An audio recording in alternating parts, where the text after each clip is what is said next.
नमस्कार दोस्तों। आज की इस वीडियो में हम आपको न्यू फीचर्स जो हमने अपडेट किए हैं उनके बारे में आपको अवगत कराएंगे। तो जैसे आपको फ्रेश सॉफ्टवेयर मिलता है तो जब आप इसे लॉगिन करते हैं तो आपको ये कुछ इस तरीके से दिखाई देता है।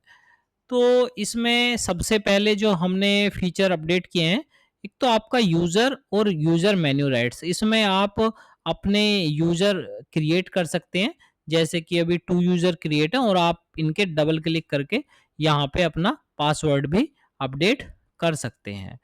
और second one user menu rights. देखिए, जो भी सॉफ्टवेयर के जितने भी मेन्यूज़ हैं, वो आपको सारे यहाँ पर दिखाई देते हैं। तो देखिए, जैसे मैंने एडमिन के लिए सारे सेलेक्ट किए हुए हैं, तो एडमिन इन सारे ऑप्शनों का यूज़ कर सकता है। और यूज़र्स के लिए हमने क्या है कि कुछ जो मेन्यूज़ हैं, सिर्फ़ उन्हें ही अलाउ किया हुआ है। तो हम इस तरीके से मेन्यू राइट्स का प्रयोग करके इन्हें सेव कर सकते हैं। तो अब हम इसे एग्ज़िट कर देते हैं। इसके बाद देखिए, ये आप पहले से ही पता है कि आप जितना भी एडिट कंपनी में अपनी बिज़नेस की डिटेल डाल देते हैं, तो ये हमारा पहले से ही था। पर इसमें हमने एक न्यू अपडेट किया है कि आप 2 इंच, 3 इंच और ये हैं, इन्हें अलग-अलग भी देख सकते हैं। पहले हम इसमें सिर्फ़ एक साथ ही सारे देख पाते थे। तो इसमें A4 में आप देखेंगे, हमने काफ़ी सारे न्यू टेम्पलेट इसमें बनाए हैं। देखिए, A4 जीएसटी जो 13 तक हम इसमें काफ़ी सारे ये टेम्पलेट हमने इसमें बनाए हैं। और 3 इंच में भी हमने देखिए 80 12 तक हम इसमें आ गए हैं। तो इसमें जो भी कस्टमर की नीड होती है, हम उसके अकॉर्डिंग इसमें चेंज कर लेते हैं। और डिफ़ॉल्ट सेटिंग में देखिए, पहले इसमें परचेज़ का नहीं था, तो हमने इसमें परचेज़ का भी ऑप्शन ऐड किया है। और बिल नंबर 1 और 0, ये क्या है कि दोस्तों, अगर जैसे आपको बिल नंबर सॉफ्टवेयर ऑटोमेटिकली 1 से स्टार्ट करता है, अगर आपको ये 95 या 51 किसी से भी नंबर से स्टार्ट करना है, तो यहाँ पर आप इसे 0 सेट कर सकते हैं।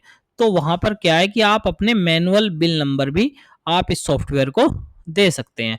तो ये एक इसमें यहाँ पर चेंज हुआ है, ठीक है?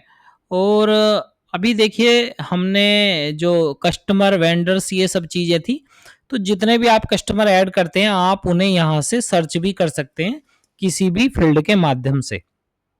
इसी तरीके से हमने वेंडर में भी ये नया ऑप्शन दिया है।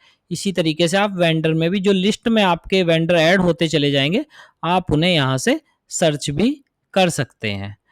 और इसमें आप आगे चलते हैं, तो देखिए, मैंने इसमें एक परचेज़ का ये न्यू बनाया है अभी इसमें। तो जैसे ही आपको सबसे पहले आपको परचेज पर क्लिक करना होगा। यहाँ से फुल विंडो में ओपन होता है। अगर आपको ये स्मॉल विंडो में ओपन करना है, तो आप यहाँ से भी इसे इस तरीके से ओपन कर सकते हैं। तो जब हम परचेज को डालने के लिए दोस्तों, सबसे पहले हमारे पास कुछ प्रोडक्ट पहले से ऑलरेडी ऐड होने चाहिए, क्योंकि जब हम वेंडर सेलेक्ट करेंगे तो उसके अकॉर्डिंग यहाँ पे प्रोडक्ट आएँगे। जैसे कि मैं कुछ प्रोडक्ट, सिंगल एक प्रोडक्ट मैं आपके सामने ऐड कर देता हूँ। जैसे कि मैं इसमें माउस, एमआरपी मैं इसमें 99 कुछ भी डाल देता हूँ। परचेज़ प्राइस अभी हम इसे ऐसे ही छोड़ देते हैं। सेलिंग प्राइस भी हम कुछ डाल देते हैं, ठीक है? और यहाँ वेंडर में हम एक वेंडर डाल देते हैं, ठीक है? और नेक्स्ट फ़ील्ड में भी अगर आप कुछ इन्फॉर्मेशन डालना चाहें, तो वो भी आप यहाँ पर डाल सकते हैं और इसे सेव एज़ इट इज़ कर सकते हैं। तो ये हमारा हो गया है। और जब हम परचेज़ में जाएँगे, तो ये आप देखेंगे कि आप ये ऑटोमैटिकली वेंडर आ गया है। और जो भी हमें परचेज़ की इनवॉइस में जो इनवॉइस नंबर मिलता है, आप उसे यहाँ पर एंटर कर सकते हैं। या कुछ भी है बिल नंबर, आप उसे वहाँ पे एंटर कर दीजिए। रेफ़रेंस नंबर में भी आप कुछ भी कर दीजिए, ठीक है? तो जैसे हमने एक प्रोडक्ट किया था माउस, तो ये ऑटोमैटिकली आ गया। इसकी हमने कितनी क्वांटिटी परचेज़ करी, 10 करी। और परचेज़ प्राइसिंग हम कुछ भी डाल सकते हैं। टैक्स अभी हमने कुछ नहीं किया, इसे ऐड कर देते हैं और मैं इसे ऐसे ही सेव कर देता हूँ। तो आप देखेंगे, एक प्रॉपर हमारी इनवॉइस भी इस तरीके से, परचेज़ इनवॉइस जिसे बोलते हैं, ये इस तरीके से हमारे पास आ जाती है और हम इसे बंद कर देते हैं। तो जैसे ही मैं देखिए आप ऐड प्रोडक्ट पे दोबारा से जाऊँगा, तो आप देखेंगे कि इसमें अवेलेबल स्टॉक अब 10 हो गया है, ठीक है ना? तो ये क्या हुआ, जब हमने परचेज़ क्वांटिटी की तो ये ऑटोमैटिकली इसमें ऐड ऑन हो गया है और परचेज़ प्राइस भी वहाँ से वो आ गए हैं। तो ये एक महत्वपूर्ण जो चेंज है जो इसमें हमने किया है।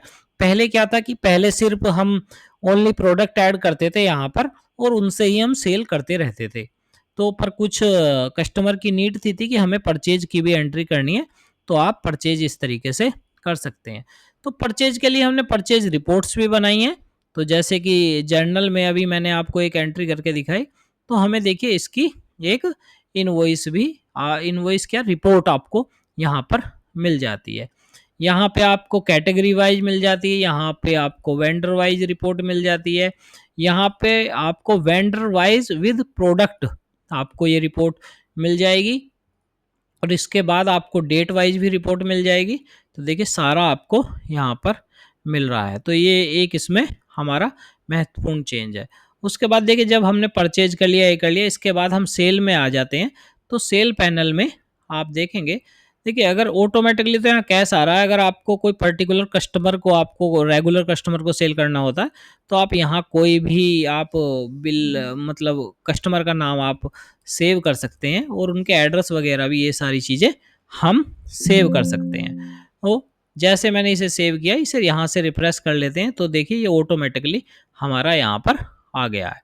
तो इसमें हमने जितना इन्फॉर्मेशन हमने डाली नहीं थी, मोबाइल नंबर वगैरह, तो वो भी सारा लोड हो जाता। और यहाँ पे हम क्या करेंगे, देखिए माउस वो हमने ऐड किया था, तो यहाँ पर हम इसे यहाँ पे कर देते हैं, सेव कर देते हैं। इसे हम यहाँ से सेव कर सकते हैं। तो ये सेव हो गया, इसका हम यहाँ से प्रिंट का भी यूज़ कर सकते हैं। तो देखिए ये प्रॉपर आप बिल सेटिंग में जाके कोई सा भी टेम्पलेट वगैरह जो है वो आप अपने अकॉर्डिंग चूज़ कर सकते हैं। और यहाँ पे प्रीवियस, नेक्स्ट, ये सारी चीज़ें, तो यहाँ पर ये हमने बेसिकली जो है, अगर आपको एक न्यू चेंज मिलेगा यहाँ पर बारकोड स्कैन, अगर आप बारकोड से चलाना चाहते हैं तो यहाँ पर आप बारकोड करेंगे और यहाँ बारकोड गन से स्कैन करते चले जाएंगे, तो यहाँ पर आपके प्रोडक्ट ऐड ऑन होते चले जाएंगे। अगर बारकोड वो आपके स्टॉक में नहीं मिलता, आपकी इन्वेंट्री में नहीं मिलता, तो ये एक अलर्ट भी आपको देगा।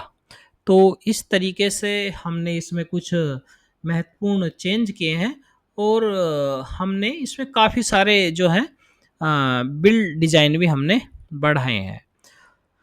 और दोस्तों एक और महत्वपूर्ण चेंज है जो अगर कस्टमर अगर चाहें तो इस सॉफ्टवेयर की जो सेटिंग है वो हम नॉर्मली तो देखिए यहाँ से हम कर सकते हैं, पर अगर आपको एक एडवांस सेटिंग करनी है सॉफ्टवेयर को, तो जहाँ सॉफ्टवेयर का फ़ोल्डर रहता है वहाँ पर आपको ये सेटिंग डॉट एक्सएमएल आपको फ़ाइल मिलेगी, ठीक है? तो यहाँ पर आपको क्लिक करके इसे नोटपैड में ओपन कर लेना है। तो यहाँ पर आपको काफ़ी सारी चीज़ें मिलती हैं। सबसे पहले आपको सेव प्रिंट मिलेगा।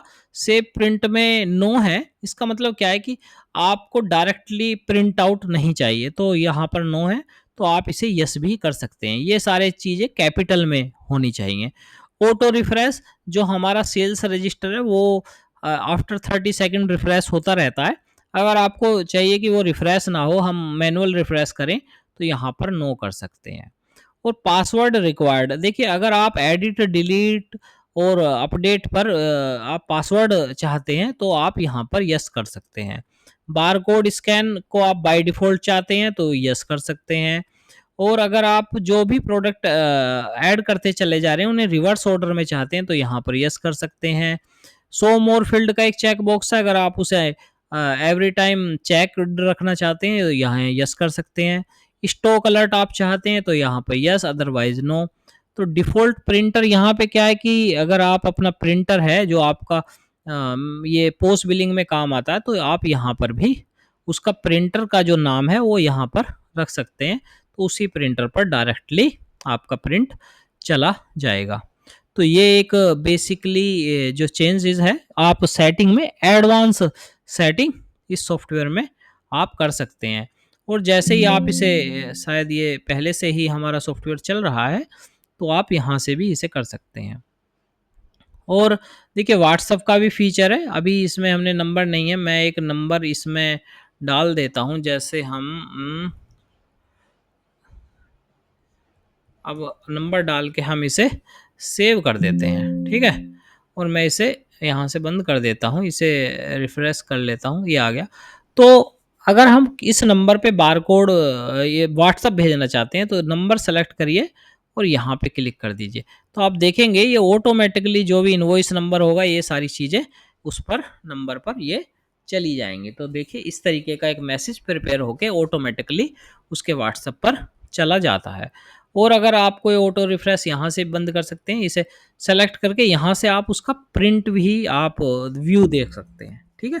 और अगर आपको इसे एडिट करना है तो बहुत सारे रिकॉर्ड हो जाएँगे, डबल क्लिक करेंगे तो वो ऑटोमेटिकली फिल हो जाएगा, ठीक है?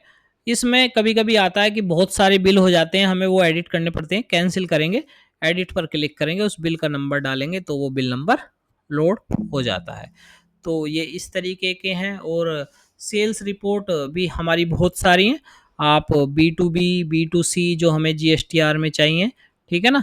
तो ये आपको पूरा स्टेट वाइज़ आपको पूरी रिपोर्टें मिलती हैं यहाँ पर और आपको यहाँ पे टैक्स वाइज़ रिपोर्टें मिलेंगी, ठीक है ना? तो टैक्स वाइज़ आप रिपोर्टें देख सकते हैं। ऑर्डर वाइज़ अगर जैसे आप अमेज़न, फ्लिपकार्ट पे सेल करते हैं तो वो भी आपको मिलेंगी। प्रोडक्ट वाइज़ आपको यहाँ पे रिपोर्ट मिलेगी। ठीक है, अगर प्रॉफ़िट वाइज़ आपको चाहिए, कितना प्रॉफ़िट हुआ है, तो ये देखिए आपको क्योंकि जितने में आपने परचेज़ किया उतने में ही सेल कर रहे हैं, तो ये ज़ीरो प्रॉफ़िट है। पार्टी वाइज़ आपको चाहिए, तो यहाँ पर आपको पार्टी वाइज़ भी आपको मिलेंगी चीज़ें, ठीक है ना? तो ये एक बहुत ही जो बेसिक है हमने बिल्कुल सिंपल वे में इसे मैंने बनाया है और आप इस सॉफ्टवेयर से बारकोड भी जनरेट कर सकते हैं।